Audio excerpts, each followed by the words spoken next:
दिन दहाड़े युवक की हत्या कर दी गई। अगर एक सप्ताह पहले हत्या से एक सप्ताह पहले भी उन लड़कों ने जाति सूचक गालियाँ दी थी, रोटी की तरफ मार दी थी और वो मामला पंचायत में निपटा दिया गया। हत्या करने के बाद घर पे आते हैं, घर पे आने के बाद वो ये कहते हैं कि हमारे खिलाफ गवाही दी, हमारे खिलाफ केस दर्ज कराया तो हम किला बेच देंगे, लेकिन अपने आदमियों का कुछ नहीं बिगड़ने देंगे। हर समाज में कुछ दलाल टाइप के लोग होते हैं। तो स्वागत है सर। गुरथली में एक क्रूरता की हद हमें देखने को मिली। जैसे वीडियो बनाया जाता है और एक दलित लड़के को है जो बुरी तरह से पीटा जाता है और जो ब्रॉड डेड है जो उसको डिक्लेयर कर दिया जाता है। क्या कुछ कहेंगे सर इस मामले को लेकर?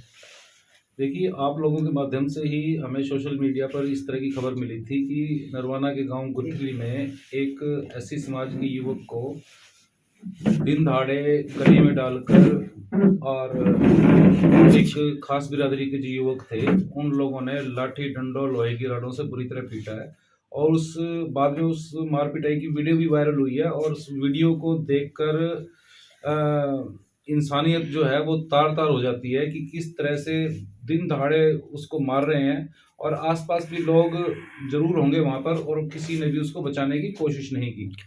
और उसको लड़के को हॉस्पिटलाइज किया गया। उसके भाई द्वारा हॉस्पिटल में उसने स्टेटमेंट दी अपने भाई को कि मेरे को मारने वाले ये लोग थे। और उसके बाद उसको मेट्रो हॉस्पिटल में रेफ़र किया गया, फिर अग्रवा मेडिकल कॉलेज में रेफ़र किया गया, लेकिन तब तक देर हो चुकी थी, उसकी डेथ हो चुकी थी। और बड़ा ही क्रूरतापूर्ण हत्याकांड है। और हरियाणा में एक पिछले 8-10 सालों से सिलसिला चला हुआ है। बहुत सारे इस तरह के गांव हैं जहाँ पे दलित युवकों को बुरी तरह मारा गया है, दलित व्यक्तियों को बुरी तरह मारा गया है। जाति विशेष के लोग लगातार इस तरह की हत्याएं कर रहे हैं और महिलाओं के साथ भी इसी तरह से अपराध किए जा रहे हैं। इस मामले में गुरथली की अगर हम बात करें, इस मामले में एफआईआर रजिस्टर हुई है, हत्या और SC/ST एक्ट की धाराएं लगी है। और जो पोस्टमार्टम रिपोर्ट है, पोस्टमार्टम रिपोर्ट में भी इसमें साफ ये दर्शाया गया है कि जो मल्टीपल इंजरीज हैं, जो उसकी वजह से बॉडी के अंदर जो वाइटल ऑर्गन है उन ऑर्गन्स पे गंभीर चोटें लगी हैं, अत्यधिक ब्लीडिंग हुई है, जिसकी वजह से इसमें नरवाना के जो ASP हैं वो जांच कर रहे हैं। उनसे अभी मैं यहाँ पे पीड़ित परिजनों के घर पे आया हूँ। मेरे भाई जो है, युवक जो है राकेश और रॉकी जो था उसका जो भाई है, उनसे बात हुई है। तो इसके बाद हमने SP से बात की है, उन्होंने ASP साहब से बात की। उन्होंने बताया कि 3 आरोपी इस मामले में अरेस्ट हो चुके हैं, चौथे के लिए लगातार रेड की जा रही है, चौथा जल्दी ही इस मामले में अरेस्ट हो जाएगा। सर मैं रोकना चाहूँ, उसको कवर करने आए थे, इसमें जाती है ऐसा कुछ होने के बाद लोग डरे हुए हैं। देखिए, हरियाणा में ज़्यादातर गांव जो है वो जाट डोमिनेटेड है और इन गांवों में हमारे समाज के लोगों को डरा धमका कर रखा जाता है। कहने को तो मंचों के माध्यम से इस समाज के नेता हम लोगों को भाई बताते हैं और किसान और मजदूर की एकता की बात करते हैं, लेकिन अगर धरातल पे देखेंगे तो इतना अत्याचार और जातिगत भेदभाव तो 100 साल पहले भी नहीं होता था, जो संविधान लागू होने के 73 साल बाद 2023 में हरियाणा के गांव में हो रहा है।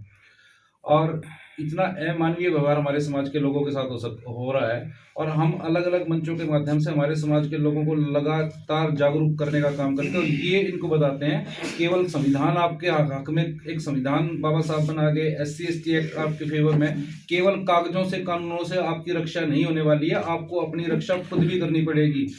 गांव ठुइया में दिन दहाड़े युवक की हत्या कर दी गई, गांव गुरथली में दिन दहाड़े युवक की हत्या कर दी गई।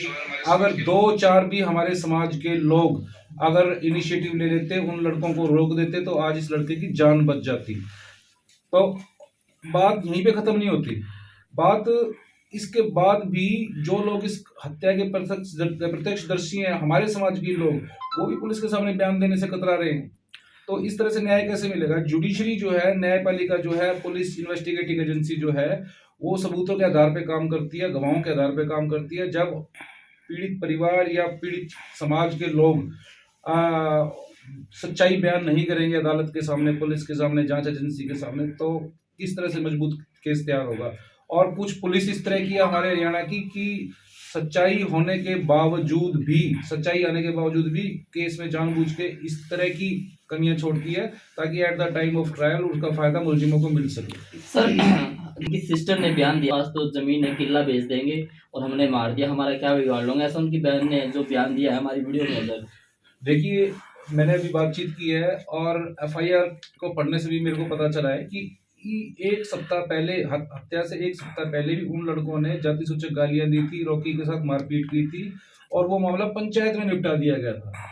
ये जब तक पंचायत सिस्टम, भाईचारा सिस्टम हमारे समाज में चलता रहेगा, भाईचारों में, खापों में, पंचायतों में केसों को हम निपटाते रहेंगे, तब तक हमारे समाज के ऊपर अत्याचार होते रहेंगे। रॉकी वाला केस भी अगर पंचायत में ना निपटाया गया होता और उनके खिलाफ SC/ST एक्ट में एफआईआर दर्ज होती तो आज रॉकी हमारे बीच में जिंदा होता। सेकेंडली, आप उन लोगों की हिम्मत देखो कि हत्या करने के बाद घर पे आते हैं, घर पे आने के बाद वो ये कहते हैं कि हमारे खिलाफ गवाही दी, हमारे खिलाफ केस दर्ज कराया तो हम किला बेच देंगे और लेकिन अपने आदमियों का कुछ नहीं बिगड़ने देंगे। और ये एक तरह से इनडायरेक्ट इन लोगों का थ्रेट है। और जो लोग, मैं तो इन लोगों को, आप लोगों के बीच में बैठा हूँ, ये भाई मेरे साथ सामने बैठा है और मैं आपको कहता हूँ, अब भी कहता हूँ कि जो लोग आप लोगों के पास इस तरह की बात करने आए थे उन लोगों के खिलाफ लिखित कंप्लेंट दो। आगे से आपके बीच में ये भाईचारे वाले, समझौते वाले, पंचायत वाले, खाप वाले आना बंद हो जाएंगे। सर देखा है परिवार के या फिर समाज के ही खुद के भी लोग होते हैं समझौता करानी, क्या ये फैक्ट है, ये सच्चाई है सर?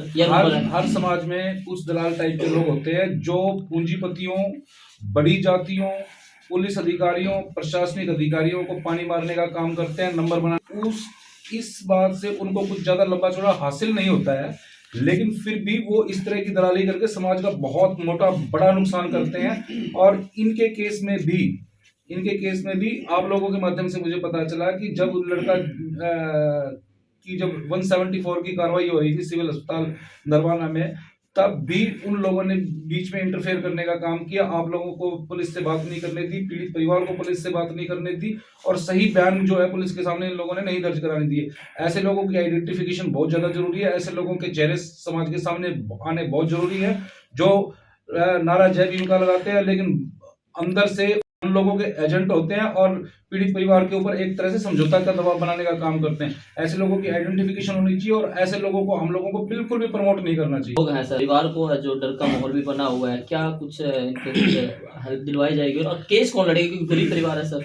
देखिए, हम लोगों ने, मैंने अभी ASP जो इसमें जांच अधिकारी है उनसे बात की है, उन्होंने कहा है कि एक आदमी फरार है, उसके परिवार के लोगों से लगातार पूछताछ की जा रही है, रेड की जा रही है और जल्दी उसकी गिरफ्तारी की जाएगी। सेकेंडली, मैं इनको ये भी कहा है कि अगर आपको कोई थ्रेट है, डर है, तो हम ASP साहब से बात करके हम लोगों के घर पे फौरी तौर पे सुरक्षा लगवाने का काम करेंगे। तीसरा, जहाँ तक पारिवारिक आर्थिक हालत की बात है, इस मामले में SC/ST एक्ट में केस रजिस्टर हुआ है। हम हत्या की धाराओं के साथ इनको इनिशियली मेरे ख्याल में 2-4 दिन में 4-4.5 लाख रुपए की आर्थिक सहायता मिलेगी और उसके बाद कुछ दिनों बाद इतनी और मिल जाएगी।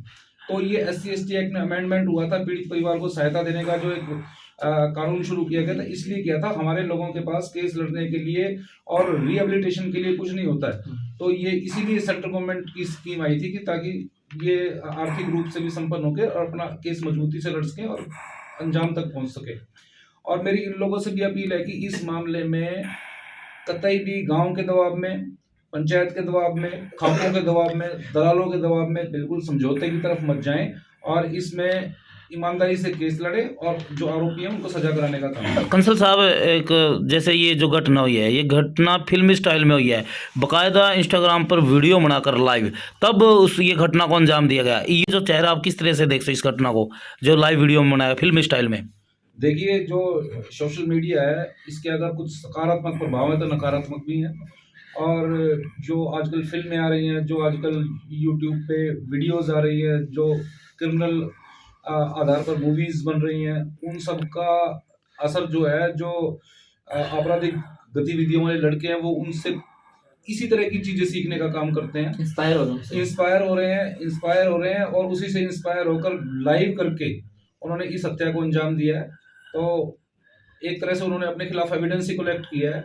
और ये जो इंस्टाग्राम की वीडियो है जो आप लोगों ने वायरल भी हुई है हम लोगों के बीच में, वो भी एक स्ट्रॉन्ग एविडेंस है इस केस में उन लोगों को सलाखों के पीछे पहुंचवाने के लिए। तो दहशत फैलाने का या दबाव बनाने का भी कोई ये दहशत फैलाने का ही काम है। द- एक गांव में मर्डर करके वो पूरे गांव में दहशत फैलाने का काम करते हैं कि आगे से हमारे खिलाफ कोई बोला तो तुम लोगों के बिल्कुल। साथ भी यही अंजाम होगा। हाँ। लेकिन इसका मतलब ये नहीं है कि इस तरह की घटनाओं से हम दहशत में आ जाएं।